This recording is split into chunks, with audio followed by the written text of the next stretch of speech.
사울의 죽음이 주는 지혜, 오늘 말씀의 제목입니다. 오늘 말씀은 사울 왕과 그의 자녀들이 블레셋과의 전쟁에서 죽게 되는 말씀입니다. 오늘 우리는 한 사람의 인생의 마지막을 보면서 아직 생명이 살아있는 우리에게 하나님께서 가르쳐 주시는 인생의 지혜를 배워야 됩니다. 바로 말씀으로 들어가겠습니다. 사울의 죽음을 통해서 살아있는 우리를 향하여 하나님께서 가르쳐 주시는 지혜의 음성, 그 첫 번째는 인생을 살다가 엎어졌을 때 그때 하나님 앞에 엎드려야지만 살아납니다. 성도 여러분, 여기 3절 말씀을 보시면 사울은 블레셋과의 전쟁 중에서 적군의 화살을 맞고 엎어졌습니다. 여러분, 바로 이때가 중요합니다. 오늘 우리가 읽은 말씀에서 엎드러지느니라 라는 구절이 1절과 4절과 5절 총 3번이 반복됩니다. 오늘 말씀은 인생을 살다가 엎어졌을 때에 관한 말씀입니다. 이때 완전히 엎드려져 죽지 않으려면 하나님 앞에 엎드려야 됩니다. 인생을 살면서 누구나 엎어질 때가 있습니다. 실패해서 엎어지고, 궁핍할 때 엎어지고, 건강을 잃고 인정받지 못해서 관계 문제 때문에 여러 가지 근심과 고통 때문에 사람은 누구나 엎어져서 힘들어질 때가 있습니다. 하지만 바로 그때 하나님 앞에 엎드려야지만 살아날 수 있습니다. 그런데 오늘 말씀에 사울을 보십시오. 사울은 블레셋의 화살을 맞고 엎어졌습니다. 그러나 그는 하나님 앞에 엎드리지 않았습니다. 오히려 낙심하면서 자기 칼 위에 엎드러져서 자살했습니다. 사울 왕은 끝까지 하나님 앞에 엎드리지 않았습니다. 엎어졌을 때 나를 엎어지게 만들었던 그 죄를 회개하지 않았습니다. 성도 여러분, 이 땅에서 삶을 살다가 엎어지는 일을 만났을 때 억울해하지 마십시오. 내가 엎어진 것은 기회입니다. 하나님과의 관계가 회복되고 다시 믿음이 살아날 기회입니다. 죄가 회개될 수 있는 그 기회를 하나님께서 주신 겁니다. 하지만 기억하십시오. 인생을 살다가 엎어짐의 고통을 당할 때 하나님 앞에 엎드리지 않으면 공의의 하나님은 심판으로 그 영혼을 완전히 엎드려지게 하셔서 데려가실 수도 있다는 것을 기억하십시오. 여러분, 삶에서 여러 가지 문제로 엎어짐의 고통과 수치를 당할 때 절대 낙심하지 마세요. 하나님께서 회개할 기회를 주시는 거라고요. 엎어지면 엎어지는 이유가 있는 겁니다. 안 되면 안 되는 이유가 있는 겁니다. 죄 때문에 엎어진 겁니다. 그래서 인생을 살면서 엎어짐의 고통을 당할 때 그것은 하나님 앞에 엎드려 용서를 받고 살아날 축복의 기회로 여기시기를 바랍니다. 사도행전 9장 1절과 2절 말씀을 보시면 신약시대에도 오늘 말씀에 사울왕과 똑같은 이름을 가진 사울이라는 사람이 등장합니다. 그는 악하였습니다. 사울은 교회를 파괴하고 예수 믿는 사람을 죽였습니다. 왜냐하면 이것이 하나님이 기뻐하시는 일이라고 여겼기 때문에 그는 하나님의 일을 한다고 생각을 했습니다. 그래서 이 말씀처럼 여전히 위협과 살기가 등등하여 신약 성경의 사울은 더 많은 예수 믿는 사람들을 죽이기 위해서 지금 다메섹으로 출동하고 있습니다. 그런데 바로 이어지는 말씀에서 이 사울에게 변화의 시점이 일어납니다. 사도행전 9장 3절에서 4절 말씀에 보게 되면 사울이 엎어졌습니다. 하나님께서는 살기 등등한 사울, 자기가 잘하고 있다고 착각에 빠져있는 이 사울을 엎어뜨리셨습니다. 성도 여러분, 다시요, 바로 이 지점이 중요합니다.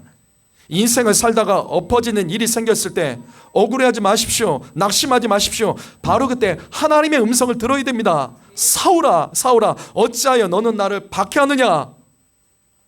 사울이 빛 가운데 그가 엎어지게 된 이유가 뭐죠? 사울이 엎어지게 된 이유가 뭐죠? 지금 예수님 말씀하시잖아요. 예수님을 박해했기 때문입니다. 지금 이 예수님의 음성처럼 사울이 예수님을 핍박했기 때문입니다. 성도 여러분, 바로 이것입니다. 하나님께서 나를 엎어지게 만들었을 때 힘들다며 낙심하며 남 탓하지 마세요. 엎어지는 일이 생겼을 때 바로 그때 하나님의 음성을 들어야 됩니다. 나를 엎어지게 만든 그 죄가 무엇인지 하나님의 음성을 들어야 됩니다. 하지만 구약 성경에 사울은 그렇게 하지 않았습니다. 그는 엎어졌을 때 이렇게 했습니다. 4절 말씀 읽어보죠. 4절 말씀 있습니다. 4절 시작.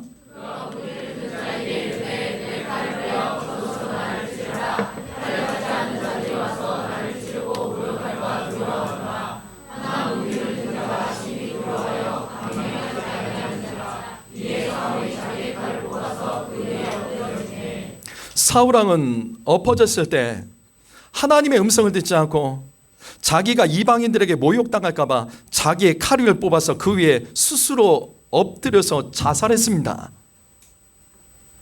여러분, 이 말씀을 그냥 넘기지 마십시오. 하나님께서 사울을 엎어지게 하신 이유는 이렇게 해달라고 한 것이 아니죠. 바로 이것입니다. 여러분, 엎어졌다고 다 끝난 것처럼 말하거나 행동하지 마십시오. 인생을 살다가 여러 가지 문제로, 고민으로, 큰 괴로움으로 엎어졌을 때 다 끝난 것처럼 말하거나 다 끝난 것처럼 표정 짓고 다 끝난 것처럼 행동하지 마십시오. 다시 반복합니다. 하나님께서 우리를 엎어지게 만드신 것은 끝이 아니라 새로운 기회입니다. 하지만 오늘 말씀에서 분명히 사울은 그 기회를 하나님의 음성을 듣지 않고 그냥 스스로 자살하는 선택을 했던 겁니다. 그러나 반대로 신약 성경의 사울은 살기 등등했던 그가 엎어졌을 때 그는 예수님의 음성을 듣고 예수님 앞에 엎드려 그 이후에 사울은 사도 바울이 되어서 새로운 인생을 살았습니다.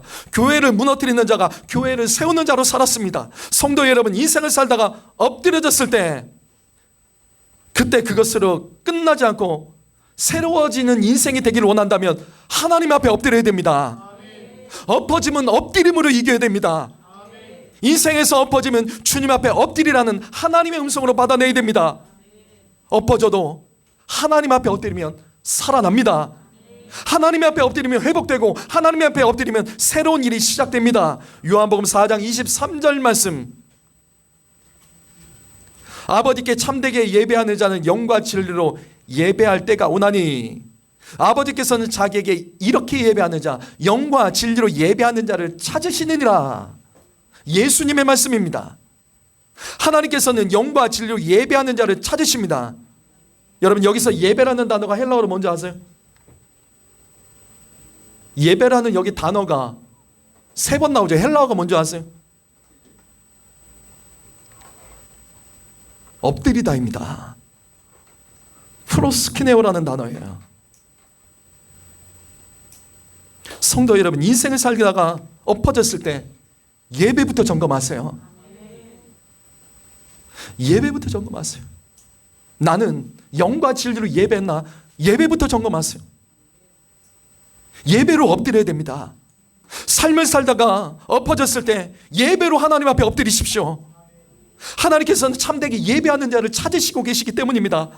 하나님께서는 참되게 엎드리는 자를 찾고 계십니다. 예배가 엎드림입니다.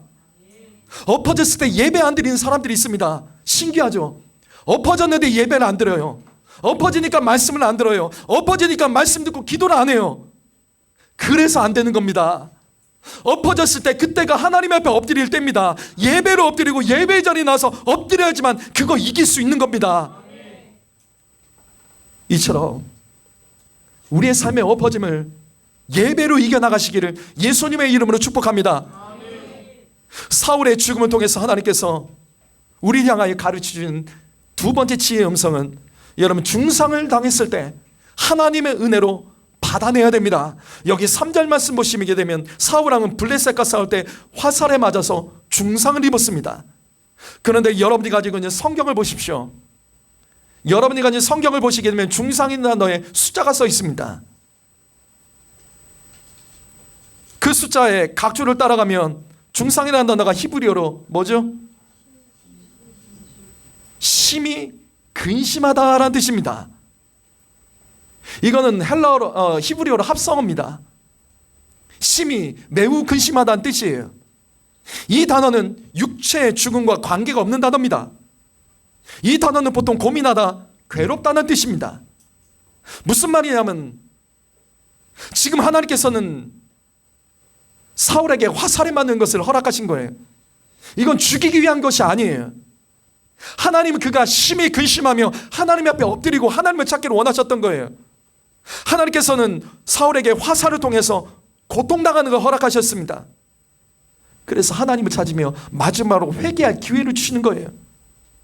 그런데 이 사울이, 미련한 사울이 어떻게 합니까? 죽을 일이 아닌데 4절 말씀 보면 스스로 죽어버려요. 스스로 낙심하며 난 끝났구나, 이제 난 끝났구나, 이제 나는 끝이구나, 그러면서 스스로 자살을 선택합니다. 여러분 잘 들으십시오. 중상을 당했을 때, 오늘 말씀에 히브리어 그 단어처럼 큰 근심이 있을 때, 오늘 말씀 기억하세요. 하나님께서 허락하신 은혜로 받아내셔야 됩니다. 하나님께서는 죄에 대해서 심판으로 끝내버릴 수 있지만 중상을 당했을 때, 큰 근심과 고통을 당했을 때 그것이 끝이 아니라고요. 하나님이 주신 은혜입니다. 다시 살아나고 회복될 수 있는 기회입니다. 다시 말씀에 순종할 기회를 주신 것입니다. 다시 하나님을 찾고 하나님의 도움을 받을 수 있는 기회를 주신 것입니다. 그래서 중상을 당했을 때 하나님의 은혜로 받아내야 돼요. 심히 근심되고 괴롭고 고통스러운 일을 당했을 때 사울처럼 미리 낙심하고 미리 다 끝난 것처럼 포기하지 말고 미리 다 끝난 것처럼 행동하지 말고 중상을 당했을 때 하나님께서 은혜를 베풀기를 원하신다는 그 음성으로 받아내야 된다고요. 중상을 당했을 때, 크게 어려움을 당했을 때, 큰 근심에 휩싸였을 때 그것을 은혜의 기회로 받아내십시오. 하나님의 가까이 하는 음성으로 받아내십시오. 중상은 죄를 찾아서 회개할 기회입니다. 이사야서 42장 3절 말씀, 상한 갈대를 꺾지 아니하시며 꺼져가는 등불을 끄지 아니하시고, 우리가 중상을 입어도 하나님은 그 상한 갈대를 꺾어버리지 않으십니다. 우리가 심히 큰 근심과 고통을 당해도 하나님께서는 꺼져가는 그 등불을 꺼버리지 않으십니다. 성도 여러분, 하나님은 진실로 정의로우십니다. 죄 때문에 중상을 당하고 괴로운 인생이라도 그때 자신의 죄를 회개하고 옳은 길을 선택하면 하나님께서는 다시 기회를 주십니다. 다 끝난 것 같아도 하나님을 붙잡으면 역전되는 기회를 허락하십니다. 중상을 당했을 때 그것은 하나님을 인격적으로 만날 수 있는 내 삶의 축복의 기회로가 아니라고요. 은혜로 받아내십시오. 그 문제를 해결하기 위해서 하나님께 나가셔야 됩니다. 그 문제에 매달리지 마세요. 하나님이 지금 돕고 싶기 때문에 간섭하고 계신 겁니다. 그 문제에 하나님께서는 중상을 통해서 개입하고 계신 겁니다. 하나님을 찾으십시오. 하나님 앞에 엎드리십시오. 하나님을 찾으십시오. 그러면 승리합니다. 세 번째로 죽음을 통해서, 사울의 죽음을 통해서 살아있는 우리를 향하여 하나님께서 가르친 세 번째 지혜의 음성은 하나님의 음성과 악한 영의 소리를 분별할 줄 알아야 됩니다. 자, 여기 4절 말씀 보면 사울은 중상을 당했을 때, 크게 근심했을 때 자살을 선택합니다. 성도 여러분, 자살에 대해서 여러분은 어떻게 생각하세요? 인터넷이나 어떤 목회자들이 자살에 대해서 쓸데없는 말하는 거 듣지 마세요. 여러분, 오늘 말씀이 자살이 핵심이 아니기 때문에 간단히 말씀드리죠. 현재 우리나라는 10대부터 30대까지 사망 원인 1위가 자살입니다. 이게 말이 된다고 생각하세요? 병들어 죽거나 사고에서 죽는 것이 아니라 10대부터 30대까지 우리나라는요, 사망 원인 1위가 자살입니다. OECD 국가 중에 자살률이 전 세계 1위입니다. 그런데 교회가 전 세계에서 제일 많습니다. 이게 말이 돼요? 자살은 분명히 죄입니다. 이거는 뭐 어떻게 설명할 필요도 없어요. 이거는 죄예요. 자살이 왜 죄죠? 자살이 죄라는 근거가 뭐죠? 돌아가지 말자고요. 돌아가지 말자고. 10계명 뭐죠, 그게요? 살인하지 말라. 살인은 죄입니다. 남을 죽이는 것만이 살인이 아닙니다. 나를 죽이는 것도 살인입니다. 그래서 자살은 그 인생에서 가장 마지막으로 그가 한 것이 살인죄를 저지른 거예요. 그래서 이건 용서받지 못합니다. 시편 31편 1절부터 시편 31편 15절 말씀 읽어볼까요? 읽습니다. 시작.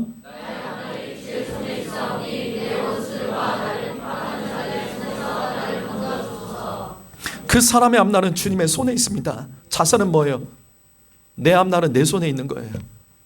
내가 하나님 되는 죄입니다.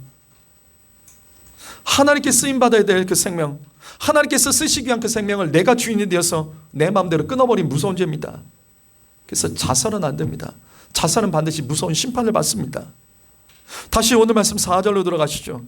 사울은 이미 미리 두려워하며 낙심에 빠졌습니다. 그래서 자살했습니다. 그런데 사울이 자살한 진짜 이유는 그가 하나님의 음성과 악한 영의 소리를 분별하지 못했기 때문이에요. 오늘 말씀은 사무엘상 28장과 연결됩니다. 사무엘상 28장 13절 말씀 보시게 되면, 여러분 이 사무엘상 28장 말씀 기억하십니까? 블레셋이 이스라엘을 쳐들었을 때 당시 이스라엘은 사무엘이 죽었습니다. 그리고 다윗은 블레셋으로 망명한 상태였기 때문에 이 사울 왕이 낙심됐어요. 이걸 어떻게 해결하냐고. 그래서 무당을 찾아갑니다. 그리고 무당을 찾아가서 죽은 사무엘의 영을 불러달라고 합니다. 그때 지금 이 말씀이 그 말씀이에요. 어떤 영이 땅에서 올라왔습니다. 그리고 그 귀신은 사무엘인 척하며 사울 왕에게 했던 말을 우리는 기억하고 있을 겁니다. 사무엘상 28장 19절 말씀 읽어볼까요? 읽습니다. 시작. 여호와께서 이스라엘을 너와 함께 블레셋 사람들의 손에 넘기시리니 내일 너와 내 아들들이 나와 함께 있으리라. 여호와께서 그 이스라엘 군대를 블레셋 사람들의 손에 넘기시리라 하느니라. 자, 이건 귀신의 말이에요. 이것이 왜 귀신의 말인지 그때 말씀 기억하시면 돼요.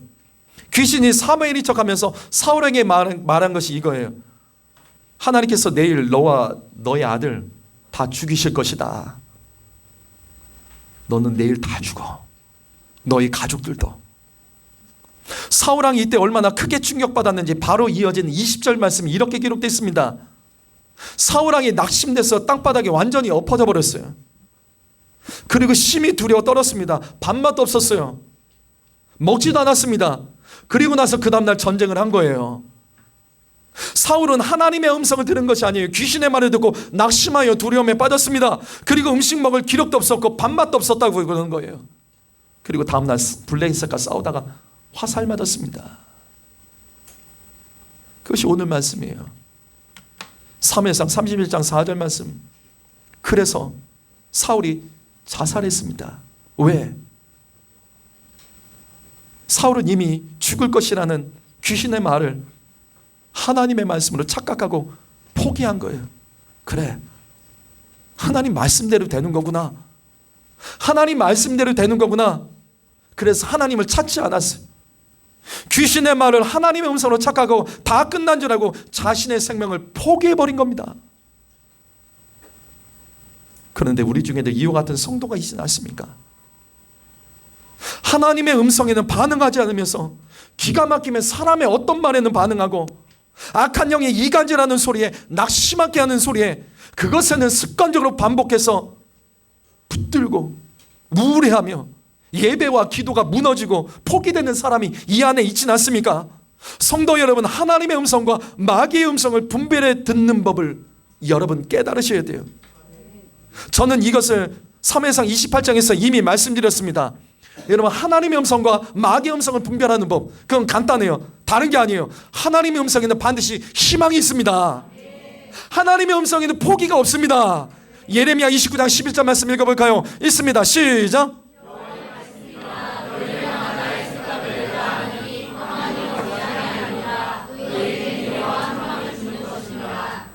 성도 여러분, 인생을 살다가 낙심될 때 이것만 기억하세요.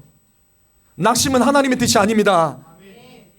하나님, 우리를 향하신 하나님의 생각은 온전히 미래와 희망이 있습니다. 마귀는 아니라고요. 마귀는 우리를 낙심하게 만듭니다. 우울하게 만듭니다. 무력하게 만듭니다. 다 끝났다고 말해요. 그래서 예배도 무너지게 만듭니다. 말씀도 막히게 만듭니다. 기도도 막히게 만듭니다. 여러분, 그때 이 말씀만 기억하십시오. 그건 절대로 하나님 음성 아니에요. 하나님의 뜻은 반드시 미래와 희망이 있습니다. 하나님을 찾지 않는 자에게 어떻게 미래가 있겠습니까? 예배하는 자에게 어떻게 미래가 있겠습니까? 기도하지 않고 말씀 듣지 않는 자에게 어떻게 미래와 희망이 있겠습니까? 자주 넘어지는 성도 여러분, 자주 낙심하는 성도 여러분, 사울왕처럼 두려움에 휩싸이는 성도 여러분, 자주 우울해지고 자주 외로워하고 자주 예배와 헌신이 흔들리는 성도 여러분, 그거 하나님 음성 아닙니다. 그거 하나님 음성 아닙니다. 지금 사울왕처럼 귀신의 소리 따라가고 있는 거라고요. 제가 자주 붙드는 말씀이에요. 에스겔서 16장 6절 말씀 읽어보죠. 있습니다. 시작.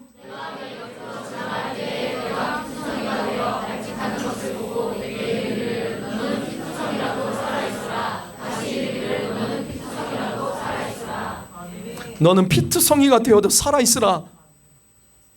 다시 이르기를 너는 피투성이가 될지라도 살아있으라. 성도 여러분, 하나님께서는 상한 갈대를 꺾지 않고 꺼져가는 심지를 끄지 않습니다. 피투성이가 돼도 견디십시오. 피투성이가 돼도 낙심하고 포기하지 마십시오. 피투성이가 돼도 우리를 향하신 하나님의 뜻에는 미래와 희망이 있음을 기억하시기 바랍니다. 피투성이가 될 수밖에 없었던 그 죄를 왜 회개하지 않냐고요. 내 삶을 피투성이가 되게 만드는 그 죄의 문제를 왜 회개하지 않냐고요. 문제는 죄입니다. 피투성이도 그래서 하나님의 은혜입니다. 피투성이의 은혜 앞에서 다시 하나님을 강하게 붙드십시오. 사울처럼 자신의 인생만 고통스럽고 나만 괴롭고 나만 불쌍하고 나만 어려운 일 당한 것처럼 그러지 마세요. 그래서 포기하는 거예요. 나를 보면 안 돼요. 나를 봐야 될 것은 감사만 보고 회개할 것만 찾아야지. 우리가 바라봐야 될 것은 하나님의 뜻을 기억하고 우리를 향해서 미래와 희망이길 원하신 그 하나님의 말씀을 붙들며 나갈 때 우리는 이 땅에 어떤 마귀의 소리에서도 그 음성을 듣지 않고 하나님의 음성을 분별해낼 수 있는 줄 믿습니다. 사랑하는 성도 여러분, 포기하지 마세요. 나는 할 수 없지만 하나님은 하실 수 있습니다. 기도하겠습니다.